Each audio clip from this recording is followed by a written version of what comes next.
Міжнародний благодійний фонд «ОМНІ-мережа для дітей» – це неприбуткова організація. Пріоритетним напрямком її діяльності є запобігання вродженим вадам розвитку, зокрема фетальному алкогольному синдрому. За сприяння Міністерства охорони здоров'я України і міжнародного співробітництва у кількох областях України у 2000-2002 роках була запроваджена система популяційного моніторингу вроджених вад за міжнародними стандартами. Для реалізації поставлених завдань було обрано три основні стратегії. По-перше, стажування лікарів і насамперед медичних генетиків і неонатологів та англомовних інформаційних спеціалістів, які відіграють ключову роль. По-друге, створення ресурсних інформаційних омні-центрів з особливою увагою до електронних джерел інформації і телекомунікації. По-третє, підтримка партнерства на національному і міжнародному рівнях. У 2005 році Європейська організація систем моніторингу вроджених вад розвитку Єврокат надала статус повного члена нашій програмі. В системі Єврокат програма має назву «Україна. Програма запобігання вродженим вадам розвитку ОМНІ-мережі». Членство у Єврокат дає змогу порівнювати частоти вроджених вад, зокрема фетального алкогольного синдрому, або, як його скорочено називають ФАС, у усіх країнах Європи. У 2005 році було також започатковане партнерство з Міжнародним консорціумом з дослідження порушень фетального алкогольного спектру. У 2008 році за підтримки Національного інституту США з дослідження алкоголізму у Рівненській і Хмельницькій областях впроваджено програму з раннього виявлення і дослідження факторів ризику порушень фетального алкогольного спектру в Україні. У рамках цього проєкту проводиться опитування вагітних жінок щодо факторів ризику тератогенезу алкоголю, а також обстеження їх дітей. Разом з тим були проведені освітні програми для медичних фахівців, зокрема лікарів-неонатологів, та широкого загалу щодо діагностики і запобігання ФАС. Наші дослідження свідчать, що частота ФАС у Рівненській і Хмельницькій областях за 2005-2009 роки становила 4,52 на 10 тисяч народжених. Частота ФАС серед повних членів Єврокат за цей же проміжок часу дорівнювала 0,48 на 10 тисяч народжених. Проте слід зазначити, що така різниця у частотах є лише свідченням впливу освітньої і дослідницької програми з діагностики ФАС в Україні. Ці дані доводять значення тератогенезу алкоголю, але не відображають соціальний вплив алкоголю і алкоголізму в Україні і Європі. Популяційне дескриптивне епідеміологічне дослідження показало, що частота зрощених близнюків, тератом, вад невральної трубки, мікроцефалії, мікрофтальмії є серед найвищих в Європі. До речі, частота вад невральної трубки, мікроцефалії та мікрофтальмії в Рівненському Поліссі є статистично значно вищою, ніж в решті Рівненської області. Деталі цього можна знайти в статті, опублікованій Академією педіатрії з Сполучених Штатів Америки. 9 вересня, в 9-й день 9-го місяця року, щорічно у світі відзначається Міжнародний день запобігання ФАС. З цієї нагоди у першій декаді вересня 2013 року відбулися симпозіуми у Рівному і Львові, організовані ОМНІ-мережею для дітей, а також конференція у Варшаві. У цих заходах взяв участь директор Національного інституту США з дослідження алкоголізму доктор Кеннет Уоррен. Співорганізаторами симпозіумів були Управління охорони здоров'я Рівненської і Хмельницької обласних державних адміністрацій та Львівський національний медичний університет.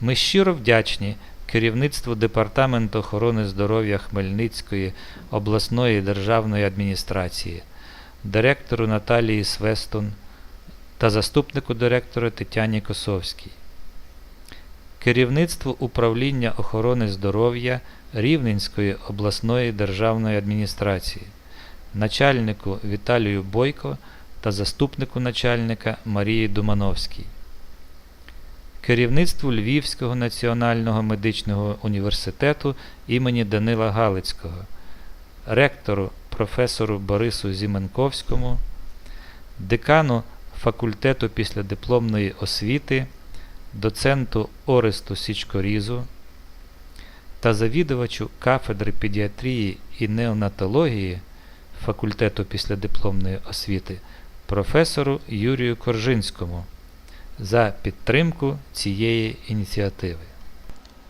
Пропонуємо вам відеозапис виступу доктора Уоррена. Перекладач Діана Ахмеджанова, ОМНІ-мережа, місто Хмельницький. Технічна підтримка Сергій Лапченко, ОМНІ-мережа, місто Луцьк. Тетяна Турович і Микола Сирочук, ОМНІ-мережа, місто Рівне. Good morning. Доброго ранку. First, I'd like to say that it's a pleasure for me to be here. This is my Хочу сказати, мені дуже приємно бути сьогодні тут. this is my first trip to the Ukraine, and it's a beautiful country, and I'm very, very happy to be here. Це мій перший візит в Україну. Це дуже чудова країна, мені дуже тут подобається. Okay, as I think people will recognize, my last name is very English-sounding, the name Warren. Як ви, напевно, вже прочитали, моє прізвище читається тобто дуже англійське прізвище виглядає Warren. Yeah, although actually my heritage is more from this part of the world, and although my ancestors do not come from the Ukraine, they come from Belarus, not too far from here. So it's always a pleasure to be in this part of the world, and again, a real pleasure to be in the Ukraine for the first time. Але фактично мої пращури, мої родичі є трошки не з України, але з Білорусі, що дуже близько звідси. Отже, в цій частині світу мені дуже приємно бути, тобто дуже приємно бути сьогодні тут в Україні. Okay, and I'm going to start with a question. How many of you are really familiar with what fetal alcohol syndrome is? По-перше, хочу запитати аудиторію, наскільки ви знайомі, що таке фетальний алкогольний синдром? Okay, and if you are, just hold up your hand so we get a sense. Якщо ви знаєте, можете підняти руку. Чи знаєте ви, що таке фетальний алкогольний синдром? Okay, there's a fair number, probably about a third. Тобто десь приблизно третина, наскільки ми бачимо, так? Okay, and what I would like to do, by the way, even though my ancestors come from this part of the world, I do not speak Ukrainian and I do not even speak Belarusian, so I apologize for having to talk in English. На жаль, навіть незважаючи на той факт, що мої предки з Білорусі, і дуже шкода, що я не можу говорити українською, на жаль, змушений говорити англійською. Okay, so what I would like to do today in my talk is actually three things.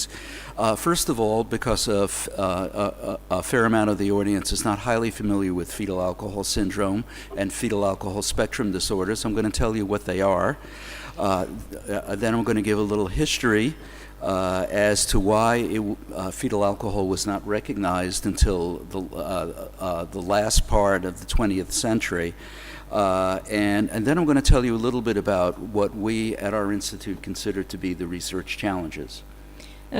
Ми сьогодні поговоримо про три речі, оскільки більшість аудиторії приблизно трохи знайома, що таке фетальний алкогольний синдром. Все ж таки для іншої частини аудиторії ми ще поговоримо, що це таке. Друге завдання буде поговорити, чому саме так сталося, що в історії, чому фетальний алкогольний синдром не був визнаний раніше. І третім пунктом буде обговорення напрямку діяльності інституції, яку я представляю сьогодні тут. Okay. Well, first we'll start with what is fetal alcohol syndrome. And of course, we have with us today Dr. Kenneth Jones, who was one of the two physicians that first recognized and actually coined the term fetal alcohol syndrome. Отже, ми розпочнемо з розмови, що таке фетальний алкогольний синдром. І як ви вже сьогодні чули, з нами сьогодні пан Кен Джонс.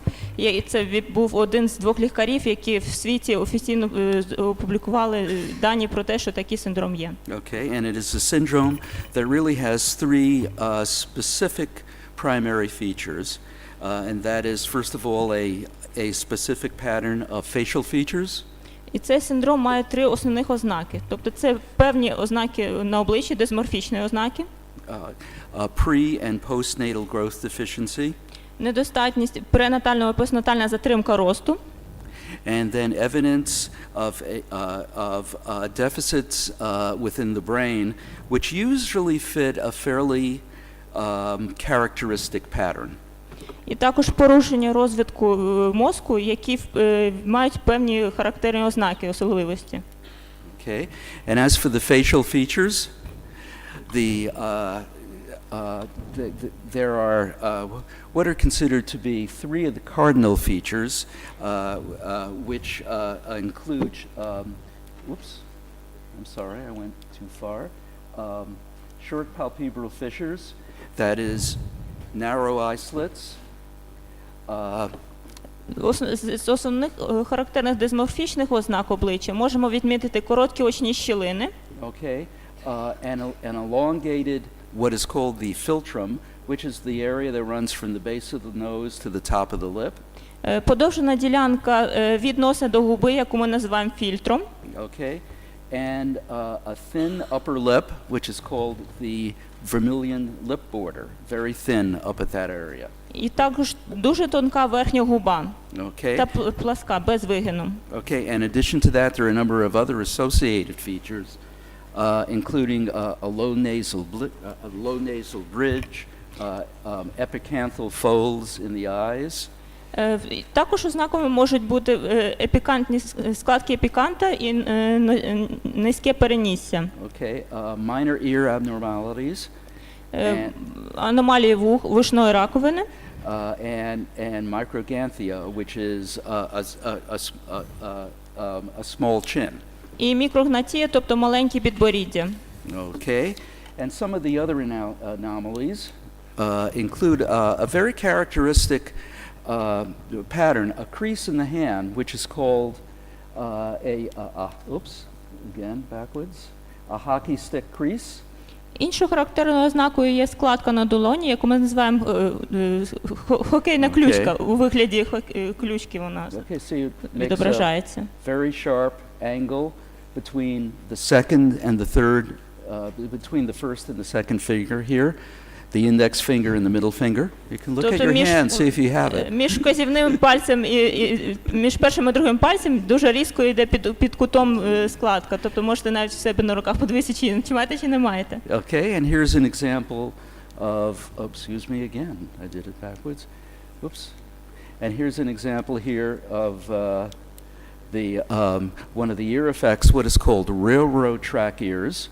А тут у нас приклад аномалії вушної раковини, так звані рейки. You see the two creases look like a railroad track. Тобто дві складки йдуть паралельно, як колії. Okay, and there's also, then we go on here, to a specific pattern of neurodevelopmental deficits, and of course these are the most important because the facial abnormalities are not that debilitating, but what is associated with them, which is the deficits in brain function, are the real concern in fetal alcohol syndrome.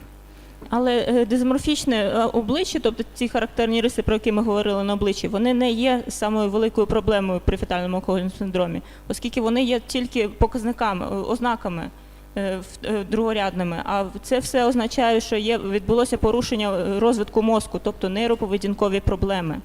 Okay, and these fall into four broad categories, including physical and physical and neurophysiological effects such as microcephaly and hearing and visual abnormalities. Ці порушення включають мікроцефалію, тобто маленький розмір голови, порушення слуху та зору, Cognitive deficits such as global intellectual impairment, загальне порушення розвитку когнітивної функції, пізнавальної функції, impaired behavioral regulation, including impulse control problems. Також є порушення поведінки, нездатність контролювати, дуже імпульсивна поведінка. And perhaps, in my view, perhaps most important are the deficits in adaptive functioning, including communication issues, poor social skills, and motor challenges. Також можемо сказати про погані соціальні навички, поганий розвиток моторики та пізнавальна функція та адаптивна функція. Okay, and now we move to the question is what is fetal alcohol spectrum disorders? And in general, fetal alcohol spectrum disorders are the presence of some of the features you see in fetal alcohol syndrome, but not all of them. Також слід відрізняти поняття спектр порушень фетального алкогольного синдрому. Тобто це наявність деяких певних ознак, але не повний комплекс, а лише деякі ознак, які ми вже сьогодні згадали. Okay, and in general, some of the more specific terms that have been used under the umbrella of fetal alcohol spectrum disorders are partial fetal alcohol syndrome, alcohol-related birth defects, and a alcohol-related neurodevelopmental disorder, and a new term which is neurodevelopmental disorder prenatal alcohol exposed. Існує дуже багато синонімів цих розладів, тобто спектр порушення алкогольного синдрому. І також зараз ввели нове поняття як перинатальні порушення, викликані, тобто які відбулися внаслідок вживання алкоголю матір'ю. Okay. And on this slide, I have the prevalence of fetal alcohol syndromes and some of the communities where it has been measured in a more systematic fashion. І тут я можу представити вам дані вимірів, які робилися в кількох популяціях, кількох різних представників рас. Okay, so for example, on the first line, we have a city in the western part of the United States, in the northwestern part of the U.S., where you see a rate of about 6 to 11 per 1,000 for FAS. And if we include partial FAS, it goes to about 14 to 25 per 1,000. Перший рядок ви бачите дані по місту в Сполучених Штатах, який знаходиться на північному заході. Тобто, якщо ми говоримо про фетальний алкогольний синдром в повному спектрі, це від 6 до 11 випадків. Але якщо кажемо про випадки частково наявних ознак, то це буде від 14 до 25 випадків. Okay. And, again, I'm really going good with the, okay, in Italy, a rate which is really very, very much, this is in an area just outside of Rome, a rural area which is called Lazio province. Наступний рядок – це місто в Італії, яке знаходиться недалеко від Риму. Взагалі-то це більш така сільська місцевість, яка називається Лазіо. Okay, and now I have two communities or two different regions in the country of South Africa. the Western Cape and the Northern Cape of South Africa. And here the rates are quite a bit higher, in fact, in the order of anywhere from 5 to 10 times higher, with rates approaching 10% for fetal alcohol syndrome itself. І далі ми бачимо дані по двох регіонах Африки, це Західний та Північний півострова, де показники є в 5 чи в 10 разів вищі, тобто дуже високі показники по фетальному алкогольному синдрому. Okay. Oops. We next come to the question then, which is one is with such a high prevalence. So this is, a very frequent disorder. With such a high prevalence, why was it not recognized much earlier? Because it was only recognized in the latter half of the 20th century. І постає питання, якщо цей синдром має таку високу частоту, то чому ж в історії не відбулося так, що його не визнали раніше? Чому це відбулося тільки всередині 20-го століття? So here I'd actually like to give a little history, and a part of the reason is I've always been fascinated by history, especially as it affects medical practice. Трошки хочу поділитися з вами історичними фактами. Мене дуже захоплюють завжди історичні факти, особливо пов'язані з медичними аспектами. Okay, and really until the 1970s, and if not later than that in many countries, alcoholic beverages were generally regarded as perfectly safe to consume during pregnancy, at any dose, at any time, and the consumption of alcohol was often encouraged. До 70-х років ХХ століття широко вважалося, що алкогольні напої в будь-якої кількості та будь-яких видів, вони абсолютно ніякої шкоди здоров'ю не несуть і навіть підтримувалось вживання алкоголю. Okay, and this time period would certainly be considered to be a part of the era of modern medicine, yet how could modern medicine get it so wrong? І отже, є питання до сучасної медицини, як таке могло статися? Чому медики вважали, що це саме є так, що це ніякої шкоди не несе? Okay, and part of the reason is somewhat of an arrogant view. We did not know about the dangers at that time, and the view was, if alcohol was indeed harmful, given the long-term and long history of alcohol use over many thousands of years, we would certainly know by now. Since we do not know that it's harmful, therefore it's not harmful. Отже, відношення було таке, що алкоголь ми вживаємо вже багато століть, і ми ж не бачимо ніякої такої очевидної шкоди. Отже, якщо ми не знаємо про шкоду, то значить тої шкоди і немає.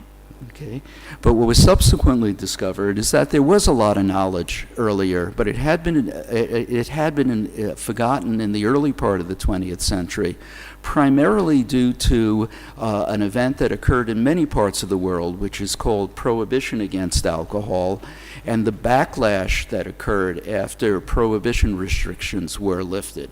Але все одно хочемо сказати, що це питання піднімалося, оскільки ми знаємо з історії про численні заборони вживання, виробництва алкоголю в різних частях світу. Тобто ми не можемо сказати, що ці знання були абсолютно відсутні. Вони були відсутні, але на них не звертали таку увагу. Okay, and one of the earliest findings, which goes back to the 1700s, actually occurred during the period in the city of London, where they had a gin epidemic, a very, very large consumption of gin. Gin was being basically dumped onto the market in the city of London. And and there were some very significant problems then associated with pregnancy and pregnancy outcome. Перша згадка, перше таке нагадування, яке ми знайшли, це так звана джинова епідемія у Лондоні, яка мала місце в 17 столітті, коли на ринки Лондона, можна сказати, увірвався джин, він був всюди, в будь-яких кількостях, І тоді вже почали з'являтися перші відомості про шкоду вживання джину, яку шкоду він завдає, якщо вживати його під час вагітності. Okay, very good. And this did not escape the attention of the Royal College of Physicians. І це знання не, тобто Королевський коледж лікарів, він був свідомий цього факту. And on the 19th of January in 1725, the Royal College, or actually the London College of Physicians, petitioned the House of Commons in England, noting that the consumption of alcohol, specifically spirituous liquors, was too often the cause of weak, feeble, and distempered children who must be, instead of an advantage and a strength, a charge to their country. І 19 січня 1725 року була написана петиція від Лондонського коледжу до Палати общин парламенту Великобританії, де йшлося саме про те, що внаслідок вживання алкоголю народжуються слабкі діти. Okay, and there were many other observations that occurred from that period into the late 1800s, but actually one of the best and strongest findings occurred in the year 1895, also in Britain, this time in the city of Liverpool. Інше відоме відкриття відбулося у 1899 році в іншому британському місті, в Ліверпулі. Okay, and in that year, a physician by the name of Sullivan published the first study of all things that was undertaken in the Liverpool jail.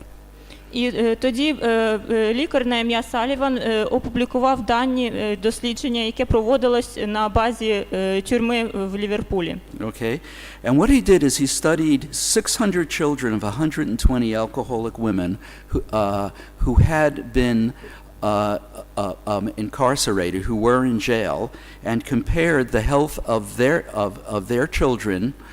Well, first of all, compared these children to 28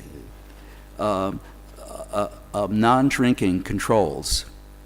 Його дослідження полягало в наступному, щоб порівняти дані 600 дітей, які народилися від 120 матерів, які зловживали алкоголем, і порівняти з контрольною групою з 28 дітей. Okay, now the controls were these 28 women were non-drinking relatives of the 120 women.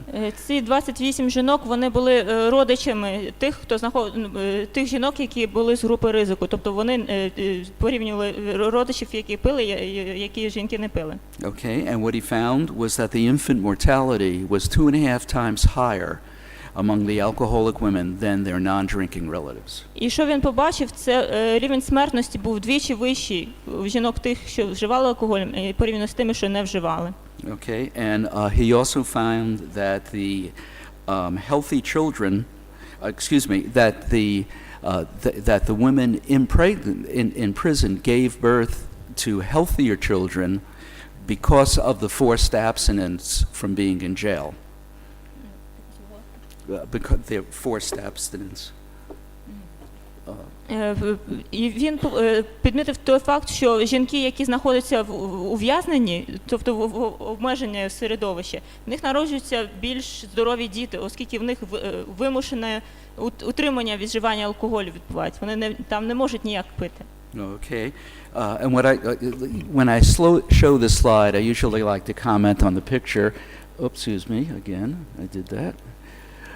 This is a picture actually of the convict nursery at Brixton Prison from the same period. Тобто тут у нас невеличка ілюстрація, це ясла при тюрмі.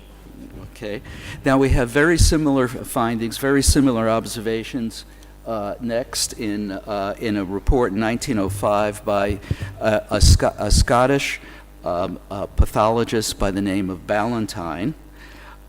Також є інше спостереження, опубліковане в 1904 році шотландським лікарем Балантайном. Okay, and he noted that alcohol can act in all three phases of pregnancy, causing structural abnormalities in the first phase and abortion and premature labor in the second, or in the latter two. Що вживання алкоголю впливає як на вживання алкоголю у всіх трьох стадіях вагітності впливає як на виникнення структурних аномалій, так і на вроджені вади розвитку і мертвонародження і викидні. Okay. Well, at this time in history, there was also a rising temperance movement all over the world. Probably most famous in the United States, but actually, the temperance movement was one that was occurring not only in the United States, but in many parts of Europe as well.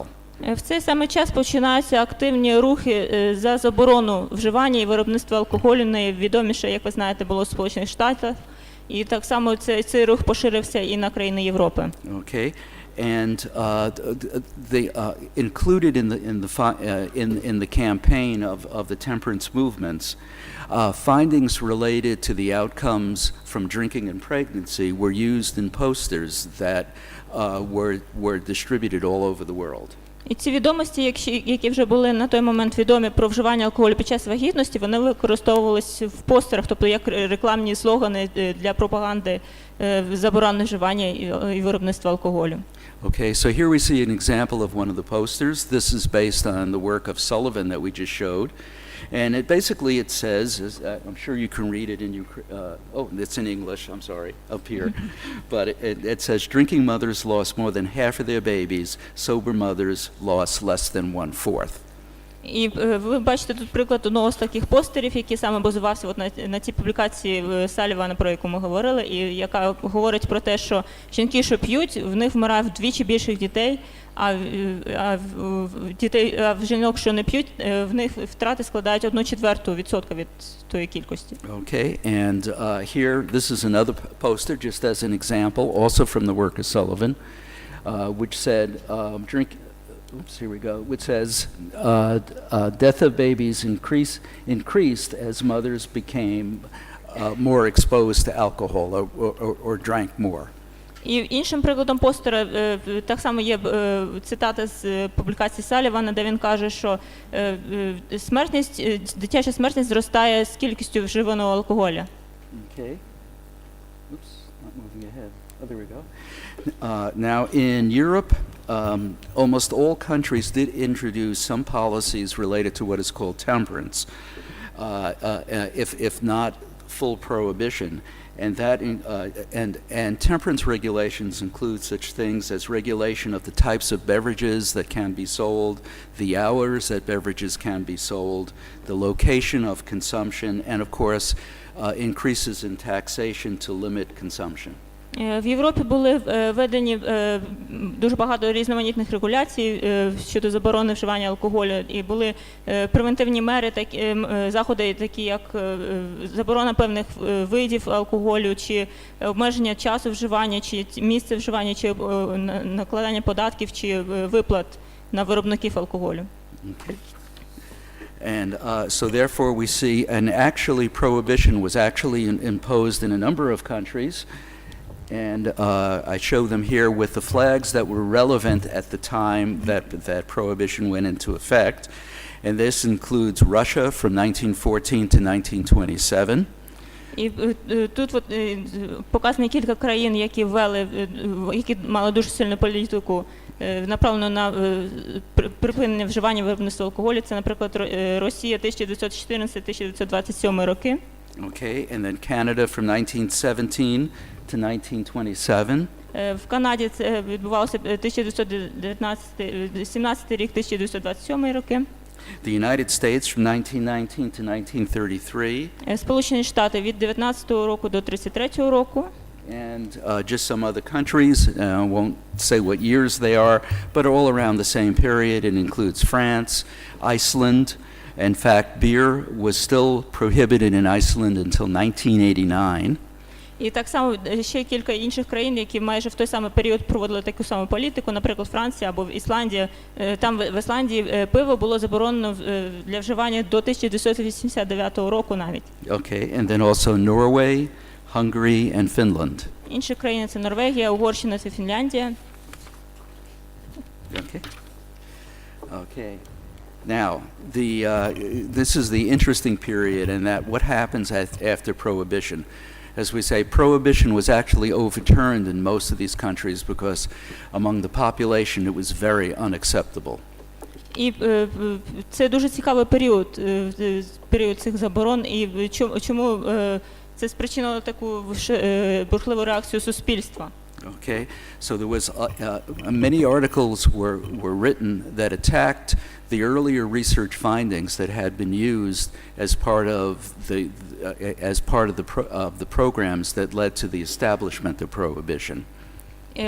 У відповідь на ці заходи по забороні були дуже різкі публікації, які мали на меті спростувати все, що твердилось про шкідливість вживання, тобто була дуже широка опозиція до цього. Okay, so I'll just highlight one of the quotes here, and this is from two of the most prominent scholars that are even recognized today in the field of alcohol research, and that is E.M. Jelinek and N. Joliffe. And they said that the idea of germ poisoning by alcohol in humans may now be safely dismissed. І хочу навести цитату двох відомих науковців, які визнаються навіть сьогодні, це Джеленек і Джофіл, які говорили про те, що ідею того, що алкоголь містить якусь отруту, можна просто відкинути. Okay, and there's some other quotes here, so they weren't the only alcohol scholars. And given the wide acceptance of that alcohol was actually safe during pregnancy, it is not surprising that a procedure would be introduced into obstetric practice that actually involved the use of very high dose alcohol to try to prevent premature labor. І треба сказати, що в той час було досить поширене рекомендації від лікарів, що необхідно вживати алкоголь навіть в дуже високих кількостях під час вагітності. Okay, the procedure was called the alcohol drip. Така процедура називалась алкогольне занурення, можна так сказати. Okay, now we're going to jump ahead. By the way, the alcohol drip was introduced in 1965. Така процедура застосовувалась приблизно в 1965 році навіть. Yeah, and it was widely used in obstetric practice in a number of countries, and certainly within the United States. І використовувалась така практика як в Сполучених Штатах, так і в ряді інших країн. Okay. And then in 1967, a French investigator by the name of Paul Lemoine in French published what would really subsequently be called the first true report on fetal alcohol syndrome. І тоді у 1967 році французький лікар Пол Лемуан опублікував перший по-справжньому репорт, першу доповідь щодо фетального вживання алкоголю. The paper received very little attention in France or anywhere else in the world. Ця публікація отримала дуже маленьку відомість, тобто вона не була широко відома загалу.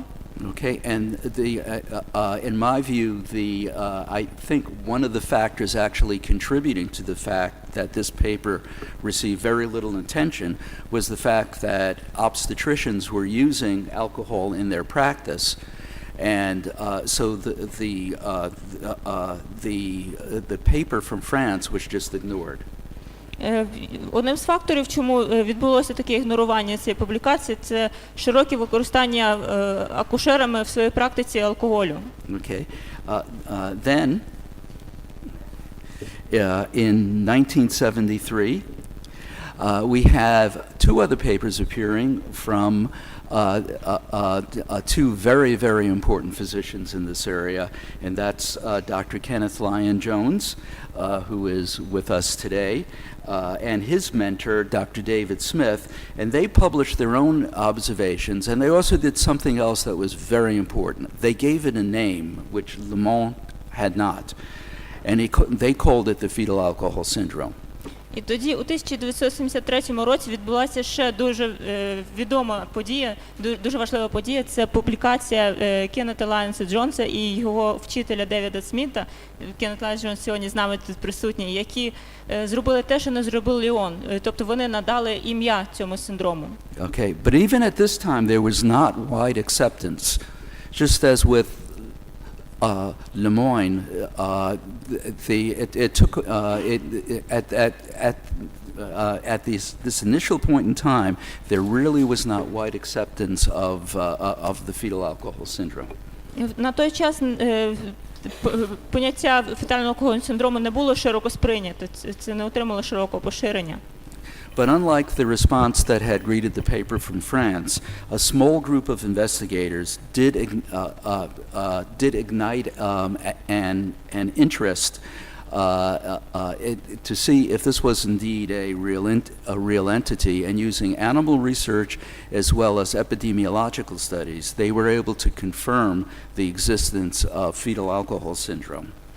Але все ж таки ця публікація привернула увагу однієї дослідницької групи, яка все ж таки вирішила присвятити свої зусилля і дослідити цю проблему.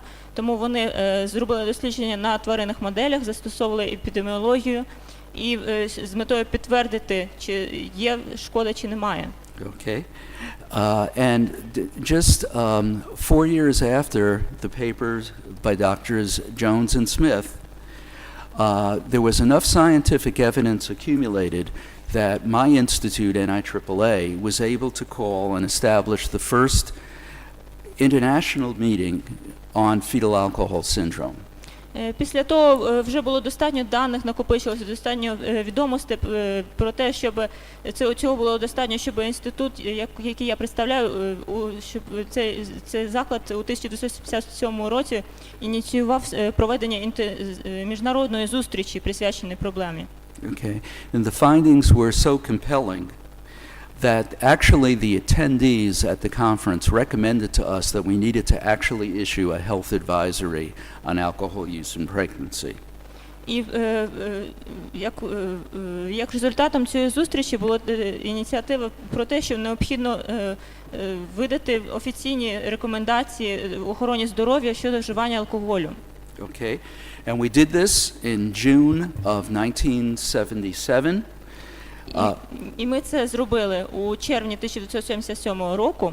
Okay, and we issued the first health advisory, and at first we were very conservative. We warned only against the dangers of high concentrations, of high doses of alcohol. І ми видали першу свою рекомендацію, вона була досить обмежена, тобто ми тільки рекомендували утримуватися від вживання високої концентрації алкоголю. Okay. And this is the advisory on the screen that we issued. Це зразок на екрані. And as you will note, since it is here in Ukrainian, I hope, we recommended that women do not drink more than 2 drinks a day. Тобто першою нашою рекомендацією було, щоб жінки не вживали більше, ніж 1-2 порцій на день. Okay. As more evidence accumulated and there was even further interest, Оскільки накопичилось більше даних і ми отримали більше свідчень, by 1981, we moved forward and actually issued what is called a Surgeon General's advisory, which recommended that women do not drink at all during pregnancy. І у 91-му році ми видали наступну рекомендацію, яка рекомендувала взагалі утриматись від вживання будь-якого алкоголю під час вагітності. Okay. And then by 1988, that warning was mandated by law to be placed on all alcoholic beverages sold in the United States. І тоді у 88-му році ця регуляція отримала офіційне підтвердження, тобто вона була зроблена у вигляді наказу, яка поширилася по всіх закладах охорони здоров'я. Okay. And then it took many years from this, probably about 12 years, but the next country to establish a warning label was France, and this is the label that they put on. Наступною країною, яка перейняла естафету, була Франція. Ви можете бачити тут зразок знаку, який вони розміщували про заборону вживання алкоголю під час вагітності. Okay, and this label is actually now being used in a number of other countries in Europe as well. І зараз ще багато країн в Європі також використовують цей самий знак. Okay. Well, what I'd like to do now is just very briefly, because I know I'm taking a lot of time, what I would like to do is just go ahead and give some highlights of where we at my institute, at where we believe research on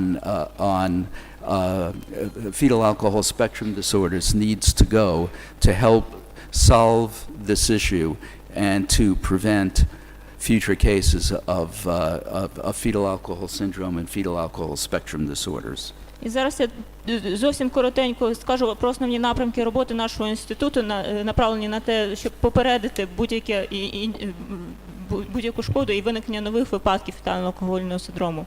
Okay, and the first of these are I should say we divide. We have phrased each of these initiatives as research challenges, and there are a number of distinct issues or a number of distinct challenges that are faced. Зараз ми ставимо перед собою ряд дослідницьких завдань. Okay, and the first of these is to improve the diagnostic capabilities so that we are able to identify women and children in need of care and services, and as well to determine the full prevalence of all of the disorders that lie within fetal alcohol spectrum disorders. Першим нашим завданням це покращити діагностичні здатності, тобто щоб ми могли визначати жінок і дітей, які потребуватимуть наших послуг і втручання, і так само необхідно визначити повну частоту порушень, які виникають внаслідок вживання алкоголю. Okay, and the reason we need to improve diagnostic capabilities is that FAS and fetal alcohol spectrum disorders are not necessarily easy to diagnose by individuals who are not trained to be able to do the diagnosis. Чому так важливо покращити діагностику? Це тому, що фетальний алкогольний синдром дуже важко діагностувати, особливо тим фахівцям, які не отримували особливо специфічного навчання з цього приводу. Okay, and this is because the facial features are subtle, particularly for newborns, and the neurobehavioral deficits may not be evident until above the age of 3. Цей синдром, ознаки дисморфічні, про які ми говорили, їх дуже важко побачити в новонароджених, наприклад, а також нейроповедінкові проблеми, вони будуть очевидні теж тільки пізніше з віком, тому так важко дуже рано поставити діагноз. Okay. I'm going to move on to the second challenge. Другим завданням, which is to focus on the prevention of drinking in pregnancy through the detection of risk drinking, the detection of women who are drinking in a high-risk manner. Другим завданням нашим є превентивні дії і визначення жінок високої групи ризику, тобто жінок, які вживають алкоголь. Okay, and though self-reports of drinking, which is up to this point the only approach that we have had, that is to actually ask women how much if they are drinking and how much they are drinking. На даний момент єдиним засобом для з'ясування цієї інформації в нас є опитувальник жінок, тобто ми питаємо жінку, скільки і коли вона вживає алкоголь. Okay. However, what we would really like to be able to improve the recognition is the use of biomarkers.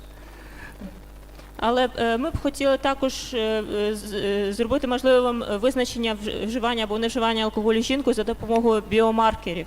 Okay, and one of the biomarkers which has proved to be useful is called fatty acid ethyl esters. І одним з таких маркерів є жирні кислоти. Okay, and it's formed by the alcohol itself combining with fatty acids. Тобто це утворення, які утворюється внаслідок поєднання жирних кислот та алкоголю. Okay, and it's found in the meconium. Don't know how that translates in Ukrainian, but okay. Який можна знайти в меконії. Okay. It is its limitation is that it will tell you about alcohol exposure in the second and third trimesters only. І за допомогою цього маркеру можна сказати про вживання алкоголю, але лише в другому та третьому триместрі вагітності. Okay, but it's still very useful for the reason that although it may not help in terms of the current pregnancy, 77% of the women who give birth to one child with fetal alcohol syndrome will go on to give birth to another child. So it clearly gives you a warning about subsequent pregnancies. Але все одно це надає дуже важливу інформацію, оскільки жінки, які вже народили дитину з фетальним алкогольним синдромом, 7% з них швидше за все народять іншу дитину, яка також може мати фетальний алкогольний синдром. Тобто з метою попередження ця інформація є дуже важливою. Okay. And in addition to that, we're also looking at a number of other biomarkers, and they're listed in the bottom of the slide here. There are a number of these, including probably one that is very promising, which is the addict phosphatidylethanol. Внизу слайду ви бачите також перелік інших маркерів, які можуть також надати необхідну інформацію. Okay. Now I'm going to move on to the next challenge, which is to basically which is because of the subtlety of FAS facial features, to improve the ability to be able to recognize the FAS face through the use of 3D cameras. Іншим завданням є застосування 3D-технологій, 3D-камери для розпізнавання, для діагностики фетального алкогольного синдрому згідно з дисморфічними ознаками обличчя. And the advantage is that the 3D camera is suitable for telemedicine, and it's also free of the bias that a human may impose, since a computer can actually do the analysis. 3D-камери можливо використовувати в телемедичних цілях, і також це зменшує суб'єктивний погляд людини, тобто машина обраховує це неупереджено. Okay, and I'm going to show you a procedure that was developed by Dr. Peter Hammond at the University of London. Хочу показати вам процедуру, яка була розроблена Пітером Хаммондом в університеті Лондону. Okay, and what you see here, and this basically is, it moves from left to right, is comparing a normal face to a face of fetal alcohol syndrome. Тобто суть полягає у порівнянні обличчя нормального обличчя з обличчям так званого фетального алкогольного синдрому. Okay, and at the bottom or in the lower left-hand corner, we see what's called a heat map. And the areas in red are the areas where you have deficits for the FAS compared to normal controls. So red, all this red area, this would be what is called midfacial hypoplasia, and the areas that in blue are actually where you see more prominence than otherwise would be the case.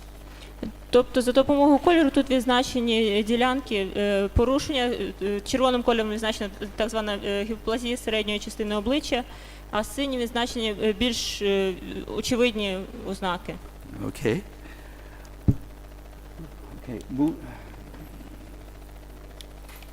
Okay, moving on to the fourth area, which is to refine our understanding of the complexity of the neurobehavioral deficits that are associated with FAS as well as fetal alcohol spectrum disorders. Іншим завданням є визначення характерних нейрофізіологічних, нейропсихологічних порушень, які виникають внаслідок синдрому. And the purpose of this is not only to be able to improve diagnosis and recognition of FAS, but to also help in determining what the most appropriate interventions are to treat the individuals who are exposed. Тобто треба приділити увагу не тільки діагностиці, тобто констатації факту, а також розробці засобів допомоги, засобів втручання людям, які мають фетальний алкогольний синдром. Okay. Our next challenge is to improve the understanding of what is actually happening in the brain with alcohol exposure. Іншою метою є з'ясування механізму, яким чином алкоголь впливає на порушення мозку. Okay. And I'm going to show you here a slide from some animal work by Kathy Sulik. Хочу продемонструвати вам кадр з дослідження на тваринах. Okay. And we have here 3 mice. Тут це зображення 3 мишей. Okay. Oops, excuse me once again. The first one here, this is a normal mouse. Перша це нормальна миша. This is a mouse with fetal alcohol syndrome. Це миша з фетальним алкогольним синдромом. And this is a mouse with even more severe fetal alcohol syndrome. А це з ще очевиднішими ознаками фетального алкогольного синдрому. And as you can see, as we look at the frontal lobes, the normal mouse has very prominent olfactory bulbs. І якщо подивимось на нормальне зображення, фронтальні частини мозку, тобто передні півкулі мозку, нормальні миші, вони йдуть вперед, більш висунені вперед. And they are absent in both of the animals that have fetal alcohol syndrome. І якщо порівняємо з 2 іншими зразками, то ми бачимо очевидну різницю. And in purple down here is the cerebellum. Фіолетова частина – це мозжечок. And you can see that, again, here is the normal. Look how much smaller it is in the mildly affected and even more reduced in the more severely affected animal with FAS. І можете порівняти, наскільки очевидне порушення, наскільки він великий у нормальної миші і наскільки зменшується поступово. Okay, and now I'm going to show you 2 slides related to work from Elizabeth Soul using imaging. This is MRI imaging. Наступними слайдами буде МРТ-зображення з іншого дослідження. And this is in children who have been exposed to alcohol. And what we're doing in this first slide is correlating the size of the palpebral fissure, in other words, the eye width. Тут показано співвідношення ширини очної щілини та очного яблука. To a region of the brain which is called the ventral diencephalon. З ділянкою мозку відповідною. And as you can see on both the right, oops, oh God. As you can see on the right side as well as the left side, there is a correlation that as the diencephalon, as the palpebral fissures get smaller, so do the regions of this brain region. Тобто цей слайд демонструє кореляцію, взаємозв'язок з розміром очних щілин і розміром певної ділянки мозку. And here we see the correlation also, this time rather than with the eye width, we're seeing it with the filtral length and the upper lip. And again, we see a correlation, this time with other regions called the pallidum and the thalamus. А тут показане співвідношення, такий самий взаємозв'язок іншої ділянки обличчя, так званого фільтру, та ділянки мозку. Okay. Now our next challenge is actually to look at the etiology and to establish the mechanism.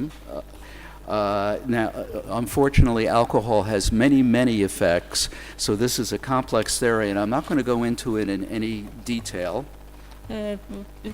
Наступним напрямком роботи це виявлення етіології, яким чином саме алкоголь впливає під час вагітності. Yeah, but I just show on this slide 4 areas where alcohol really does appear to have an effect, which is causing brain injury.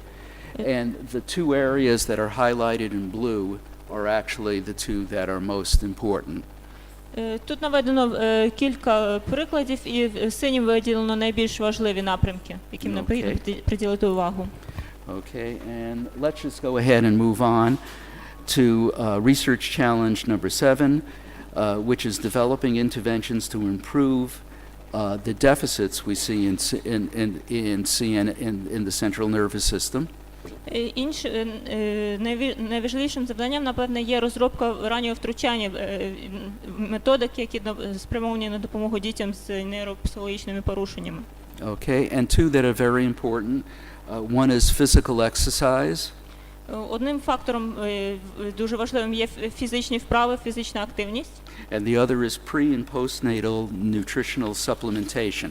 А іншим є пренатальне, постнатальне нутрієнтне харчове втручання, можна сказати. Okay, and some work that is actually going on here in the Ukraine as well involves the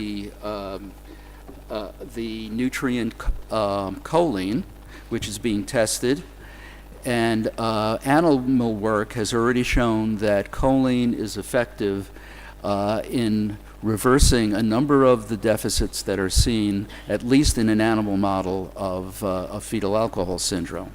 І дослідження, яке, зокрема, проводиться частиною в Україні, показали, що вживання такої харчової добавки, як холін, є дуже сприятливим для зменшення пошкодження мозку. Тобто, зокрема, на тваринних моделях було показано дуже позитивний ефект вживання холіну. Okay, and so I'm going to show you some data here just to show you. This is what is called a delayed discrimination learning task, and the higher the score means worse performance. In other words, it takes a longer period of time to reach criterion. And as you can see, the animal exposed to ethanol is actually performing much worse than the two controls. Тут дискримінаційний аналіз показаний на прикладі, тобто чим вищі показники, тим це означає більше часу необхідно для досягнення мети, і тобто тим гірше справляється особа. Як бачимо, що найгірші показники мають група, що зазнала впливу алкоголю. Okay, and then when we add choline, потім йде група з холіном. We see that the deficit in the performance is gone. І ми бачимо, що показників в цій групі затримки немає. Okay. And as I've mentioned, we are supporting work both in the United States and here in the Ukraine testing choline. І хочу ще раз підкреслити, що ми супроводжуємо роботу з тестування холіну як в Сполучених Штатах, так і в Україні. Okay. In addition to choline, there is work that is going on here with the colleagues here in the Ukraine, as well as Dr. Tina Chambers, that involves general nutritional supplementation. Також іншим напрямком нашої роботи спільної в Україні разом з Крістіною Чамберс це нутрітивне втручання, харчове втручання. And as you can see, the animals that are exposed to alcohol, the people, this is people, not animals, the people that are exposed, that are not receiving a nutritional supplementation are actually have the higher percentage of them are being classified with fetal alcohol spectrum disorders. You can see that comparing these two graphs right here. Можете порівняти дві групи людей, які зазнали впливу алкоголю, та контрольної групи, які отримували нутрітивне втручання, які не отримували. And with nutritional supplementation, we can see that the deficits that both groups are doing just about the same. І ми бачимо, що в контрольній групі майже показники однакові. Okay. Well, very quickly to finish, what I would like to do is to say that we have a number of other challenges that do remain, and that is, of course, to be able to identify at-risk drinking. І також коротко вже наприкінці хочу ще коротко згадати про інші завдання. Це вміння визначати групу ризику, to develop effective community prevention approaches, розробити ефективні засоби втручання. And given the fact that in most places in the world, certainly in the U.S., recognizing that 50% of pregnancies are unplanned, І знаючи той факт, що в світі вважається, що 50% вагітності є непланованими, okay,